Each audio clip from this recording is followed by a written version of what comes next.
For 50 grand, I signed up for a reality dating show. My only goal was to quietly coast until the season finale, take the check, and leave.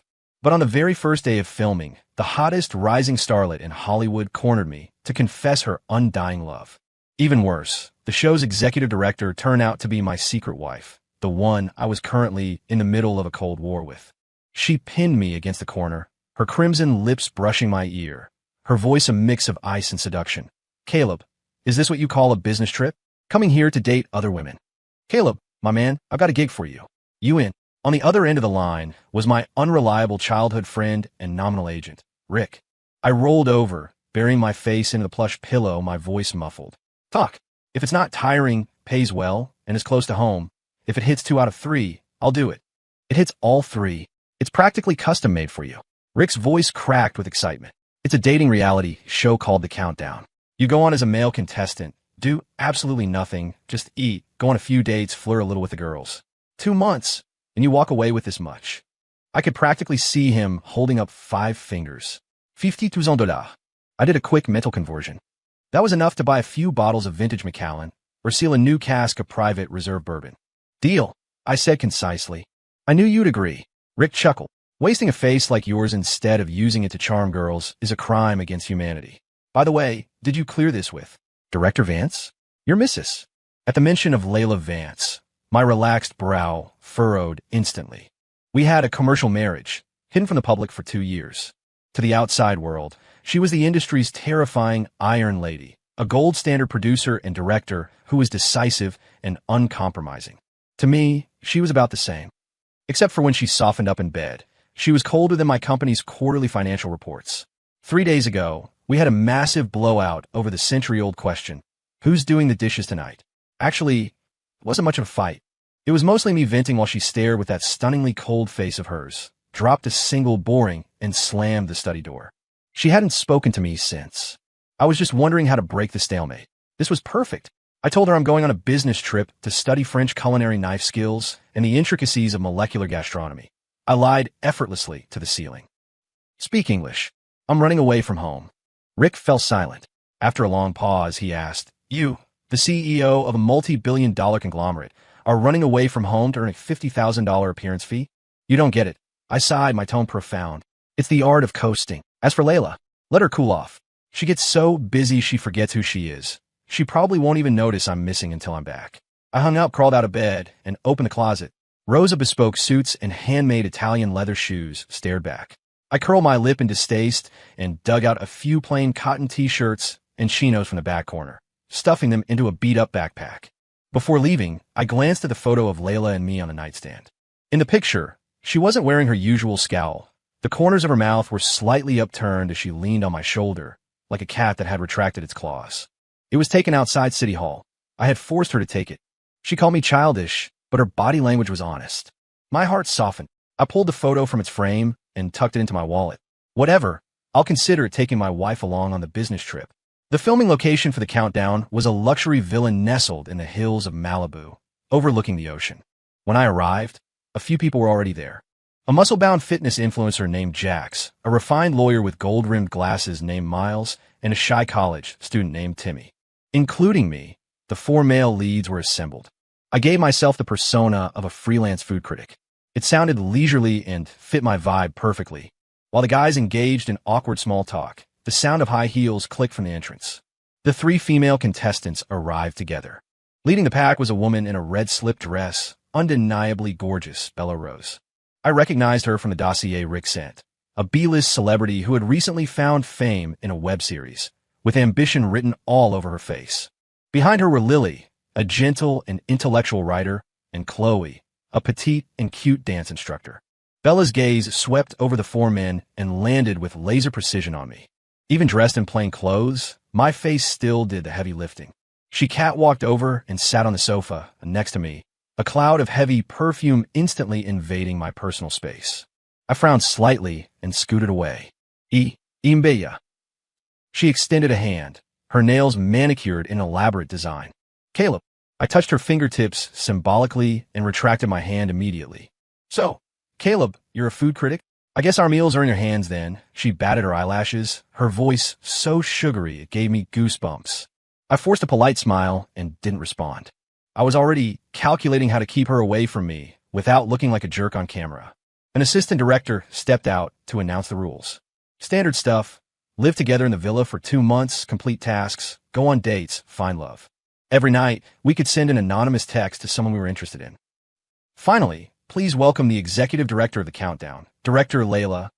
As the assistant's voice faded, a woman in a sharp black power suit slowly descended the stairs from the second floor.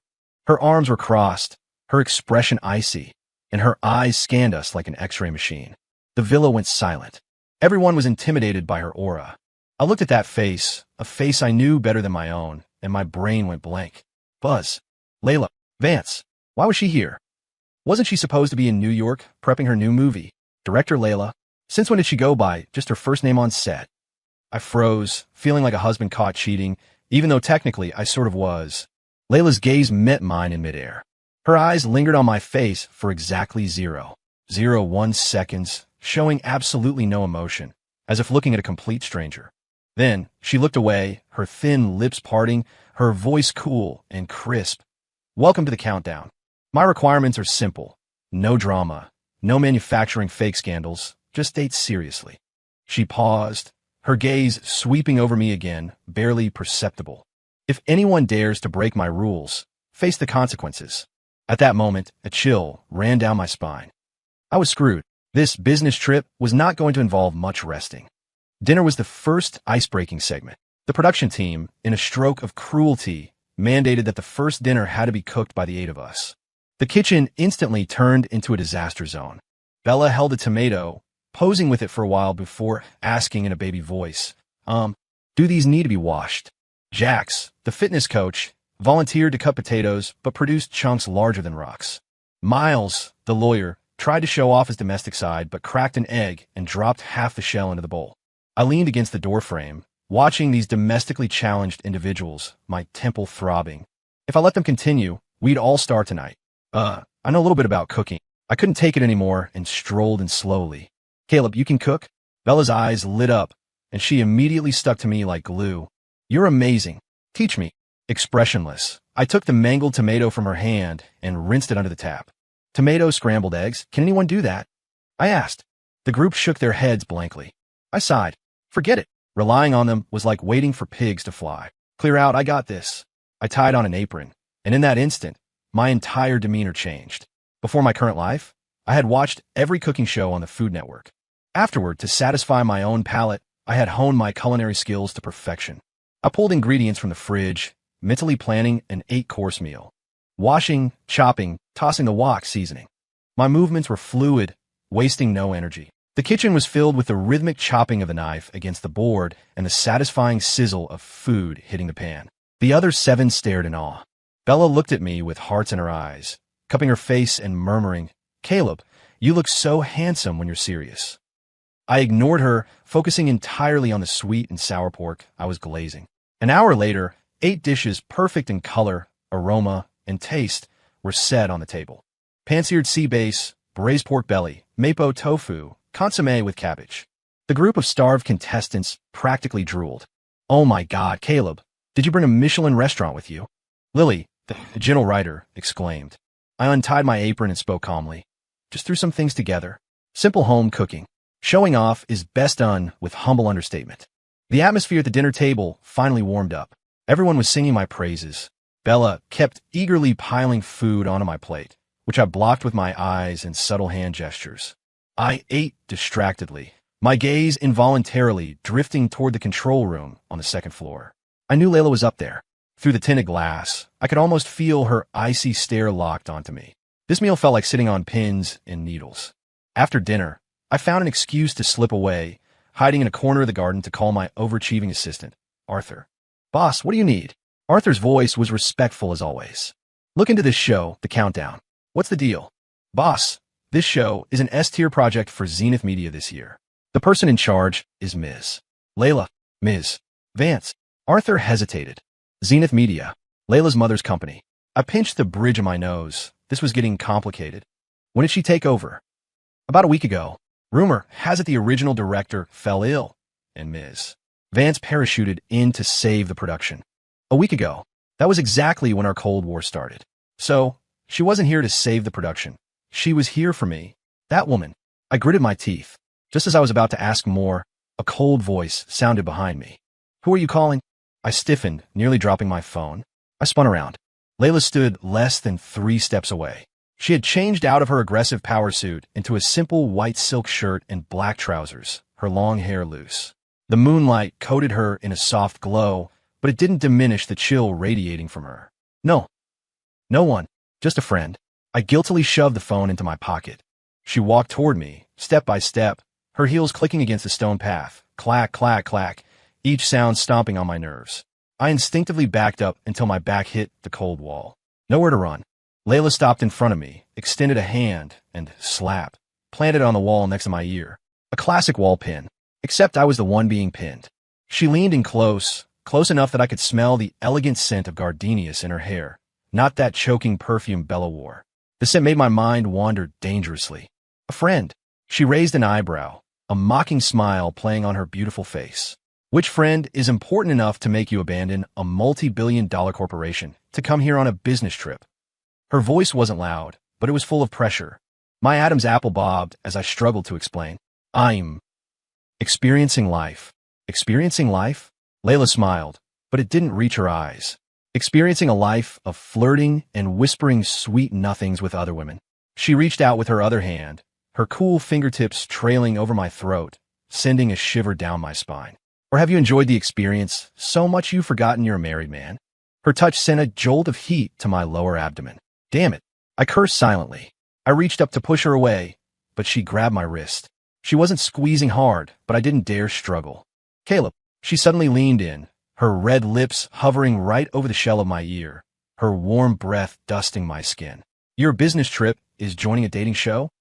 Her voice was soft and sultry, scratching in my eardrums like a feather. I felt like I was going to combust.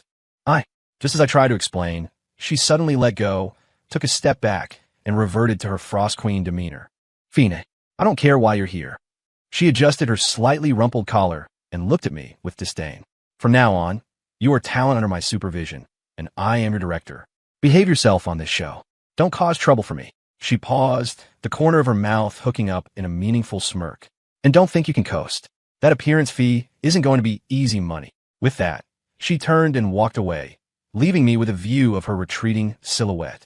I leaned against the wall, exhaling a long breath, feeling like I'd just survived a bomb disposal operation.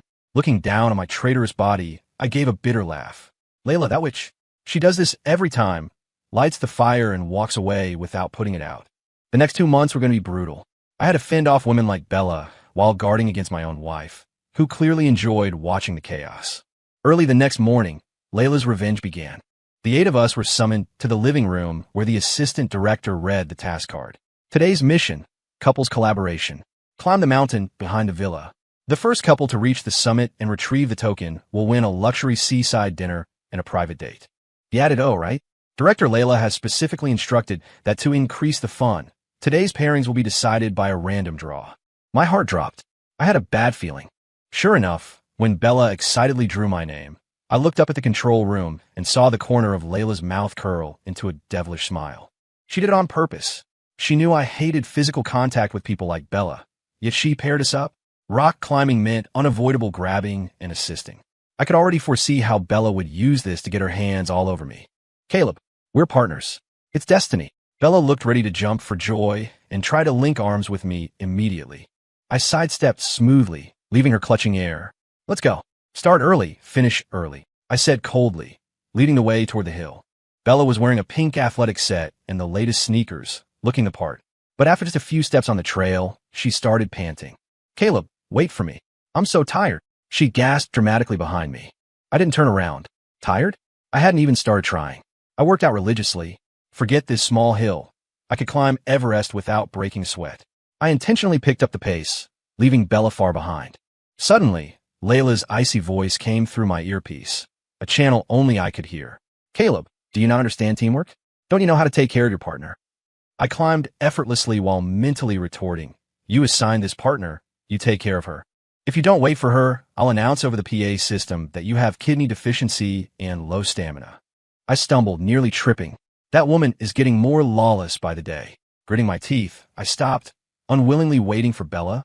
When she finally caught up, face pale and gasping for air, she whined, "Caleb, your stamina is incredible." She tried to lean on me. I immediately extended my trekking pole, pressing the tip against her forehead. "Keep your distance." Bella's face froze, but she quickly recovered her smile. "You're so funny, Caleb."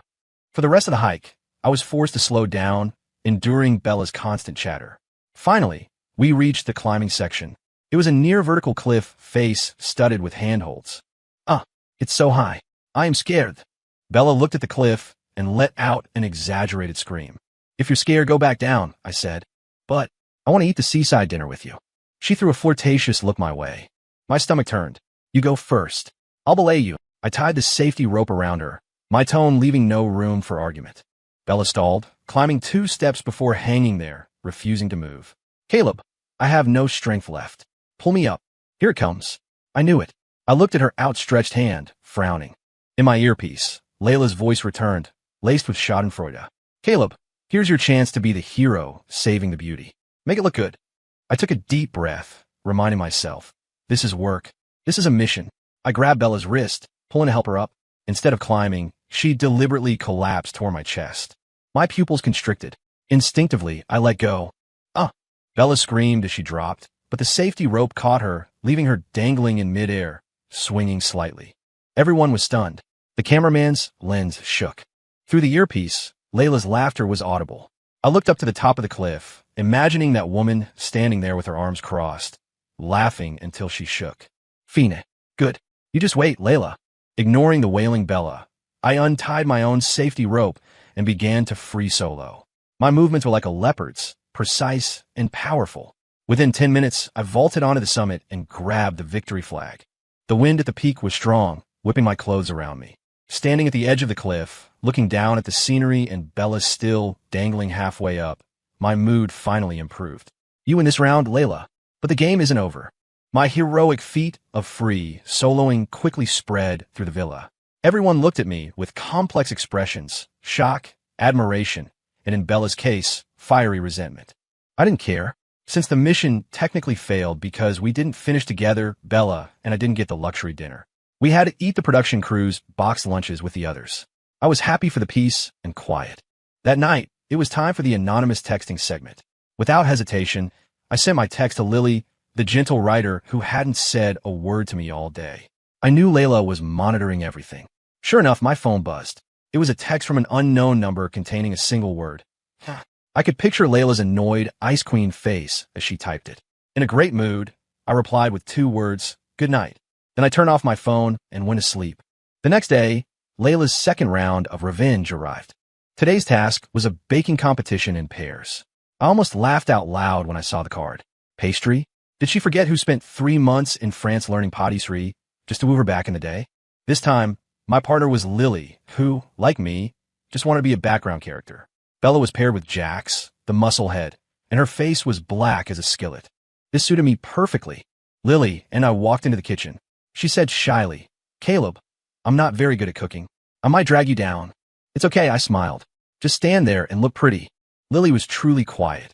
She grabbed a book, sat at the bar, and read silently, occasionally glancing up at me with curiosity and appreciation. This felt infinitely better than being stared at by Bella. I pulled out the ingredients provided by the crew and decided to make a Black Forest cake. It was Layla's favorite dessert. I was doing this specifically for her. Whipping the cream, melting the chocolate, baking the sponge. Every step was meticulous. Soon, a perfect Black Forest cake took shape. I piped the cream, sprinkled the chocolate shavings, and finally, arranged the cherries on top in a specific shape. L for Layla. I looked at my masterpiece and smiled with satisfaction. My earpiece remained silent. I knew she must be speechless with anger behind the screen. Sure enough, during the tasting session, while everyone was raving about my cake, the assistant director walked over and cleared his throat. Director Layla requests Caleb and Lily to come to the control room. "Here we go." I put down my fork, wiped my mouth, and said to Lily, "Let's go." Lily was nervous. I patted her hand and gave her a reassuring look. Inside the control room, Layla sat in front of the monitors, her back to us. Director Layla, Lily greeted softly. Layla swiveled her chair around, her face expressionless.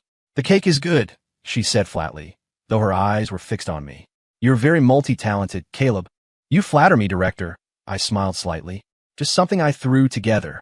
Is that so? Layla picked up a walkie-talkie from the desk. Bring up a slice of Caleb's cake. Moments later, a slice of Black Forest was brought in. Layla took a small fork, broke off a piece, and put it in her mouth, tasting it slowly. The sweetness of the cream, the bitterness of the chocolate, and the intensity of the cherry liqueur, all perfectly balanced. She put down the fork and looked at me. You seem to know my taste very well, Caleb. Lily froze, looking between the two of us in confusion. My heart tightened. What was this woman doing? Probably a coincidence, I said deadpan. Coincidence. Layla chuckled softly. She stood up, walked over to me, and suddenly reached out to adjust my collar. Her fingertips deliberately grazed my collarbone. I think it's more like telepathy. She leaned in close, whispering so only I could hear. The cake was delicious. But next time, don't use my favorite things to flirt with other women on my show. Her voice carried a hint of sourness. Was she jealous? The realization made my heart skip a beat. So, she wasn't completely indifferent to me. After the cake incident, Layla's special attention intensified, but the method changed. She stopped pairing me with Bella. Instead, she found ways to give me solo shots. For example, today's task was deep-sea fishing. Everyone else was paired up on speedboats. I was assigned a small kayak, supposedly to experience the loneliness of Robinson Crusoe. I paddled out alone, drifting on the ocean, actually enjoying myself. The sun was bright, the breeze gentle. I lay back in the boat, sunglasses on, humming a tune, feeling like I was back to my happy, coasting self. Layla's voice cut in my earpiece out of nowhere. Caleb, do you think you're on vacation? Or not? I retorted lazily. Doesn't director Layla love seeing me lonely? Silence on the other end. A moment later, her voice returned, sounding slightly awkward. Did you put on sunscreen? Don't get burned. I paused, the corners of my mouth rising uncontrollably. Didn't bring any. More silence. 30 minutes later, a speedboat pulled up beside my kayak. The assistant director leaned out and handed me a package. Caleb, Director Layla sent this for you. I opened it to find a bottle of top-tier men's sunscreen spray and a box of chilled watermelon cubes. It was the brand I used and my favorite fruit. Looking at the neatly cut watermelon, something inside me softened. That hypocritical woman. By afternoon, I returned with a full haul. I had caught more fish alone than the other 3 groups combined. The seafood dinner that night was naturally my domain again. As I prepped a fat grouper, Bella buzzed around like a fly again. Caleb, you're amazing. Even your fishing skills are top-notch. I ignored her, focusing on scaling the fish. Caleb, your hands are so nice. She wouldn't give up, actually reaching out to touch my hand. I frowned, about to dodge, when Layla's suppressed rage exploded in my earpiece. The backup camera in the kitchen is malfunctioning. Carl, take a crew to fix it. Immediately, the lights on the cameras in the kitchen, except the main one, went dark. Bella frase, confused. The next second, Layla appeared in the kitchen doorway. Arms crossed, she stared coldly at Bella. Miss Rose, I recall explicitly stating that unnecessary physical contact with other contestants is prohibited. I didn't, Bella stammered, her face paling. You didn't, Layla sneered. Then what was your hand trying to do? Everyone's eyes focused on Bella's hand, hovering in midair. Her face turned a deep shade of crimson. I just saw something on Caleb's hand and wanted to brush it off. She offered a weak defense. Is that right? Layla walked up to me, pulled out a tissue, and naturally grabbed my hand, wiping away the non-existent something. Her movements were gentle, exactly as I remembered. Now it's clean. She looked up at Bella, eyes icy. Miss Rose, my show does not welcome people with impure intentions. If there's a next time, pack your bags and leave. The kitchen went dead silent. Bella bit her lip, eyes red, but dared not say a word. Layla let go of my hand, turned to leave, then stopped at the door. Without looking back, she said, Caleb, come to my room after dinner. She vanished from sight. I looked at her retreating figure, then at my hand where she had held it, and my heart missed a beat. The others looked at me with shocked expressions that screamed, So you slept your way to the top with the director? Me? Layla, you really are a great wife. That night, feeling apprehensive, I knocked on Layla's door. Come in. She was on the sofa, a laptop on her lap, reviewing footage. Director, you needed me? I asked, feigning ignorance. She looked up, took off her glasses, and pinched the bridge of her nose. Seat. She pointed to the opposite sofa. Set. The coffee table lay between us, the atmosphere subtle. Caleb, What exactly is your endgame here? She asked bluntly. I told you experiencing life. Does experiencing life require you to smile at other women? To be gentle with them? Her voice carried an accusatory edge. I paused, realizing she meant Lily. That's basic social etiquette, I defended. Besides, I argued, you're the one who paired me with her. I could have paired you with Bella. She huffed coldly. Then I would have quit the show immediately, I said without hesitation. Layla choked on her words, glaring at me with annoyance. You have principles, I see. Naturally. Silence fell over the room again. Looking at her tired face, my heart ached a little. Haven't you been really tired lately? I couldn't help asking. She froze, seemingly surprised by the question. I'm fine. She turned her face away, her tone stiff. Stop forcing it. I stood up, moved to sit next to her, and took her hand. I know everything. You parachuted in to save this mess. Her hand was cold. I wrapped mine around it, trying to transfer some warmth. She stiffened, trying to pull away, but failed. Who told you? Doesn't matter who. I looked into her eyes seriously. Layla, don't work yourself into the ground. Your husband might not be overly ambitious, but I have more than enough to support you. She looked at me, her eyes complex, surprise, emotion, and something else I couldn't read. After a long while, she whispered, who needs you to support them? Despite her words, she stopped trying to pull her hand away. I knew this outwardly tough woman had lowered her defenses. Just as the atmosphere was perfect and I was about to press my advantage, a jarring knock echoed. Knock, knock, knock. Director Layla, it's Ms. Kensington's assistant. Ms. Kensington wants to see you. Kensington? Layla and I exchanged confused glances. Layla